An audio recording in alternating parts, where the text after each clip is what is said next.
فيما كنا نعرض الحلقة قبل قليل، فيما كانت قوة الله تتدفق، أراني الله شخصا ينال الشفاء. أراني الألم يغادر جسمه من رجليه. لقد زال الألم منذ 3 أو 4 دقائق. شكرا يا رب.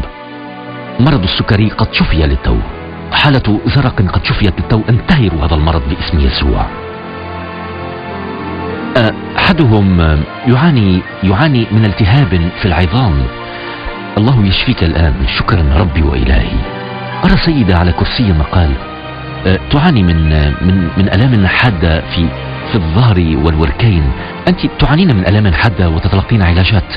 تأكدي أن يسوع المسيح سوف يشفيك اليوم. ابدأي بالحراك، ابدأي بإطلاق إيمانك، وفيما تفعلين ستحل عليك قوة الله. يا يسوع أعطيك المجد. أحدهم يعاني من خلل في الدورة الدموية قد شفي للتو. شكرا. حالة أرق انتهر هذا الأرق باسم يسوع الحبيب. شكرا يا رب. سرطان في اللسان. أحدهم يعاني من سرطان في اللسان. الله يشفيك الآن. انتهروا هذا السرطان باسم الرب يسوع. مرض في الدم قد شفي للتو. انتهروا هذا المرض باسم الرب يسوع. سيدة تدعى سيلفيا تشاهدني الآن. لقد صليت للتو أن يكلمك الله من خلالي بشأن إنجاب طفل. ستنجبين طفلا. في الواقع ستنجبين طفلين يا سيلفيا.